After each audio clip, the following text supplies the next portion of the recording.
2025-26 आर्थिक वर्षर उपस्थापित होइथिबा बजेट उपरे आजिठु गृहरे आलोचना। मुख्यमंत्री तथा अर्थमंत्री मोहन माझी 2,90,000 कोटी टंकार बजेट गृहरे उपस्थापित करथिले। यारि उपरे साधारण आलोचना आरंभ हेबो। बजेट रे केउ केउ दिगो को गुरुत्व दिया जाइछि आ केउ दिगो गुडी को गुरुत्व दिया जाय नाही ताकु नै आलोचना समय विरोधी एवं शासक दलर सदस्य माने गृहरे मुहामुही हेबा संभावना रहिछे। ते पूर्वरु मोहन को बजेट को विपरीत दिगरे डबल इंजिन सरकार गति करुछि बोली कहिथिले नवीन।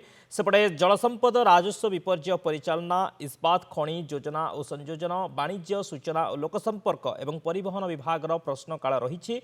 शून्यकाल आईन श्रृंखला मिशन शक्ति ओडिशा को अणदेखा सह बहु गुरुत्वपूर्ण प्रसंग गृहरे उठाइबे विरोधी। अन्यपटे विरोधी पक्षरु मुलतवी प्रस्ताव दिया तेणु आज भी गृह सरगरम हो पारे। आज भी गृह सरगरम हो पारे। गृहरे 2025-26 बजेट उपर आज आलोचना रही। शून्यकाल विरोधी उठाई पारती आईन श्रृंखला मिशन शक्ति ओडिशा को अणदेखा भली प्रसंग मध्य उठाई पारती। तेबे आज भी गृह सरगरम रहिबो। विभिन्न प्रसंग नहीं गृहरे सरकार को घेरिबे विरोधी। विशेष भाव में आईन श्रृंखला कथा कहवा मिशन शक्ति ओडिशा को अणदेखा सह अनेक गुरुत्वपूर्ण प्रसंग रही विरोधी पाखरे जो प्रसंग को नहीं विरोधी सरकार को घेरिबे। अन्यपटे विरोधी पक्षर मुलतवी प्रस्ताव दिया तेणु आज भी गृह सरगरम रही पारे। चिन्मय आम सहित जोड़ी होती भुवनेश्वर रिपोर्टर से चिन्मय आज भी गृह सरगरम रहिबो। गोटेपटे बजेट जो उपस्थापन होइथिला ता उपरे आलोचना रही। अन्यपटे प्रसंग रही जो प्रसंग को नहीं विरोधी सरकार को घेरी पारती आईन श्रृंखला कथा कहवा मिशन शक्ति कथा ओडिशा को अणदेखा ए प्रसंग सब रही। तो आज किभली गृह रहिबो कौन ता उपरे सविशेष सूचना रही। देखो शक्ति जे देखिए जे बजेट जो 17 तारीख दिन मुख्यमंत्री तथा अर्थमंत्री मोहन माझी जितेबाला बजेट उपस्थापन करते 17 तारीख दिन आज 2 दिन धरिकी बजेट उपर साधारण आलोचना आरंभ हम। आप जानते 2,90,000 कोटी टंकार बजेट उपस्थापन करा जायछि एवं प्रति वर्ष पर ए वर्ष बजेटर आकार वृद्धि पाई।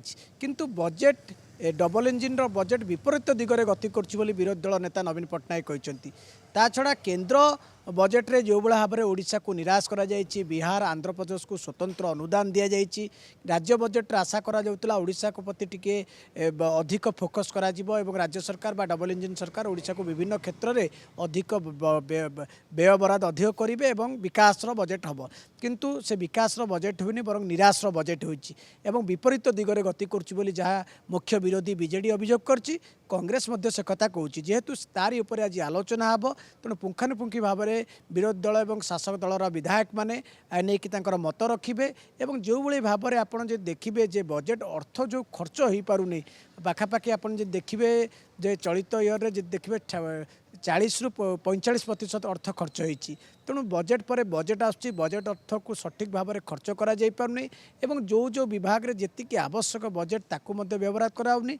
आपण जानिथिबे ओडिशा आर्थिक परिचालन ओडिशा पूरा देश में गोटे स्वतंत्र स्थान रही एवं सेकू केमती भाव में बजे रखिए जो भाव में सरकार नुआ सरकार लोन करुँच बीजेडी प्रश्न उठाऊँ। तेणु मोटामोटी भाव में देखिले जो आज बजेट को लेकिन साधारण आलोचना करा ए सबू प्रसंग को विरोधी उठाइबे एवं सरकार को जवाब मागिबे। सेहीपरि भाव में देखिए जे आज प्रश्नकाल जो देखिए जलसंपद विभाग प्रश्नकाल रही। जलसंपद विभाग जो भाव में आपड़ जानिथिबे महानदी सुखी जाउची, महानदी पानी आसुना, पोलाभरम स्थिति आप देखुंट एवं ता सहित जो देखिए जो जल संकट रही जो डैम जो सब कार्यक्रम आरंभ करा से कार्यक्रम त्वरान्वित करा जाउ नै ए जो समस्या से कथा को उठाଯିव एवं प्राकृतिक विपर्यय जो अच्छी से विषय आलोचना रही प्रश्नकाल रही। तेणु से विषय ओडिशा आउ को मॉडल को आपणेब एवं ओडिशा जो प्राकृतिक विपर्यय स्वतंत्र स्थान रही पूरा विश्व को बाट देखा से गति की केमती आहरी आगे निपर से कथा आलोचना हम। किंतु शून्यकाल देखिए शून्यकाल मुख्य विरोधी बीजेडी ଗୁରୁତ୍ୱପୂର୍ଣ୍ଣ ପ୍ରସଙ୍ଗକୁ ଗୃହରେ ଉଠେଇବ ଏବଂ ସରକାରଙ୍କୁ ଜବାବ ମାଗିବ। ହୁଏତ ଶୂନ୍ୟକାଳରେ ଘମାଘୋଟ ଆଲୋଚନା ମଧ୍ୟ ହୋଇପାରେ ନେଇକି, କାରଣ ଦେଖିବେ ମିଶନ ଶକ୍ତି ମହିଳାମାନଙ୍କୁ ଯେମିତି ମିଶନ ଶକ୍ତିକୁ ଭାଙ୍ଗିବା ପାଇଁ ସରକାର ଯେଉଁ ଷଡ଼ଯନ୍ତ୍ର କରୁଛନ୍ତି ଏବଂ ମିଶନ ଶକ୍ତିର ମହିଳାମାନେ 8 ଦିନ ଧରିକି ବିଧାନସଭା ଆଗରେ ଧାରଣା ଦେଇଛନ୍ତି, ତାଙ୍କ ଦାବି ପ୍ରତି କର୍ଣ୍ଣପାତ କରୁନାହାନ୍ତି ସରକାର। ଏ ପ୍ରସଙ୍ଗକୁ ଉଠେଇ ଆପଣ ଯଦି ଦେଖିବେ ବୁଧବାର ମୁଖ୍ୟ ବିରୋଧୀ ବିଜେଡି ଗୃହ ଭିତରେ ଏବଂ ଗୃହ ବାହାରେ ହଙ୍ଗାମା କରିଥିଲା, ଜବାବ ମାଗିଥିଲା ସରକାରଙ୍କୁ ଯେ କାହିଁକି ଆପଣ ଏ ମିଶନ ଶକ୍ତି ବା ମହିଳାମାନଙ୍କ କ୍ଷେତ୍ରରେ ଆପଣ ରାଜନୀତିକରଣ କରୁଛନ୍ତି ବା ସେମାନଙ୍କୁ କାହିଁକି ଆପଣ ଅଣଦେଖା କରୁଛନ୍ତି, ତାଙ୍କ ଦାବିକୁ କାହିଁକି ଆପଣ ମାନୁନାହାନ୍ତି ଏବଂ କାହିଁକି ଗୌରୀକରଣ କରିବା ପାଇଁ ଆପଣ ଚେଷ୍ଟା କରୁଛନ୍ତି, ବନ୍ଦ କରିବାକୁ ଚେଷ୍ଟା କରୁଛନ୍ତି, ଏ ପ୍ରଶ୍ନ ମଧ୍ୟ ପଚାରିଥିଲା।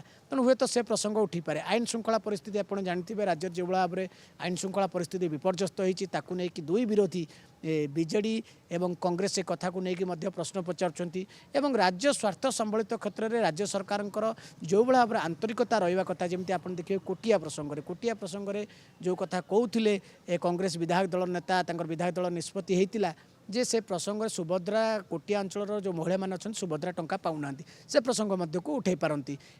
ଶାସକ ଦଳ ପକ୍ଷରୁ ମଧ୍ୟ ଅନେକ ପ୍ରସଙ୍ଗକୁ ମଧ୍ୟ ଗୃହରେ ଉଠାଯାଇପାରେ। ତେଣୁ ମୋଟାମୋଟି ଭାବରେ ଦେଖିଲେ ଆଜି ବହୁତ ଗୁରୁତ୍ୱପୂର୍ଣ୍ଣ ଦିନ, କାରଣ ଆଜି ବଜେଟ୍ ଉପରେ ଆଲୋଚନା ହେବ। ଉଭୟ ଶାସକ ଓ ବିରୋଧୀ ପରସ୍ପରକୁ ଘେରିବା ପାଇଁ ମଧ୍ୟ ପ୍ରସ୍ତୁତ ହେଲେଣି। ओके बहुत बहुत धन्यवाद चिन्मय समस्त आलोचना चिन्मय महापात्र थे अधिक आलोचना करते आज बेस गुरुत्वपूर्ण दिन बजेट उपर आलोचना हो सहित विभिन्न प्रसंग रही जो प्रसंग गृह आज उठाई पारती विरोधी।